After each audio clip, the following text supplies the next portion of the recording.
वैसे तो कई लोग, खासकर बच्चे, खाना खाने से दूर भागते हैं, लेकिन अगर लंबे समय तक खाना न खाने के बाद भी भूख ना लगे तो ये चिंता का विषय है। इसमें लिवर से लेकर किडनी खराब होने और यहाँ तक कि कैंसर तक कोई भी कारण हो सकता है। देखिए, जो लोग शारीरिक गतिविधि कम करते हैं, जैसे ज्यादातर बैठकर काम करना या लेटे रहना, उनमें अमूमन भूख कम ही लगती है। लेकिन अगर उन्हें किसी वजह से भागदौड़ करनी पड़े और पसीना आ जाए तो भूख पुनः सक्रिय हो जाती है। लेकिन शारीरिक गतिविधि के बाद भी भूख नहीं लग रही और शरीर का वजन कम हो रहा है तो यहाँ इलाज करवाना अनिवार्य हो जाता है। इसके पीछे तनाव भी हो सकता है। जब आप उदास, परेशान या चिंतित होते हैं तो भी आपकी भूख कम हो सकती है। बैक्टीरिया, फंगल या अन्य तरह के संक्रमण से भी भूख कम हो सकती है, जैसे निमोनिया होना या सांस के ऊपरी भाग में संक्रमण इत्यादि। भूख की कमी पाचन रोग की ओर भी इशारा करती है, जैसे लिवर में सूजन या हेपेटाइटिस या फिर आंतों से जुड़े अन्य रोग। अगर भूख ना लगने के साथ साथ ऐसे लक्षण हैं जैसे खाने के प्रति उत्साह की कमी, खाते समय थकान महसूस होना,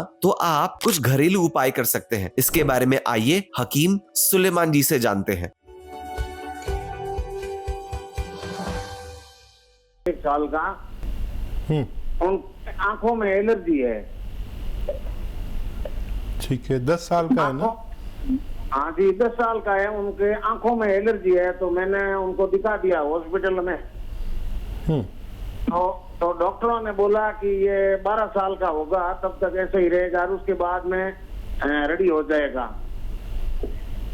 ठीक है। अच्छा देखिए, एक नुस्खा मैं बताता हूँ आपको, बड़ा कीमती है और ये सबके लिए, उस बच्चे के लिए भी है और उन सब के लिए है जिनको भी वबाई मर्ज हो जाते हैं, जैसे एलर्जी, आँख से पानी आना, आँखों का बुखार होना।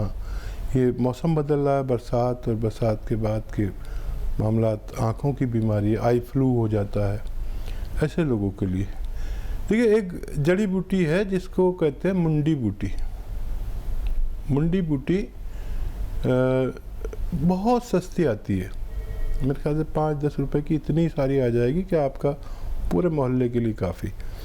तो मुंडी बूटी आप लीजिए और 2 पीस रात को पानी में डाल के, जो होता है ना सकोरा, कच्ची मिट्टी का जो होता है, उसमें डाल के रख दीजिए और सुबह को इसको उबालिए पानी को, 1 गिलास पानी को, और इतना उबालिए कि आधा रह जाए पानी।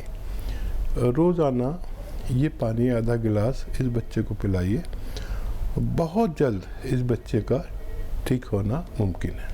तो बहुत जल्दी आपका बेटा ठीक हो जाएगा। तो दर्शकों देखिए, ना सिर्फ आपका बेटा, आपका पूरा परिवार तंदुरुस्त हो सकता है, एक निरोगी काया पा सकता है। देखिए दर्शकों, पहला सुख तो निरोगी काया है और दुनिया का सबसे बड़ा दुख है वो व्यक्ति जो कि अपनी परेशानियों से ही निकल नहीं पाता है, जो इतने सारे रोग लेकर बैठ जाता है कि अब तो इसका दूर जाना ही मुश्किल है, यानी कि कोई इलाज नहीं है।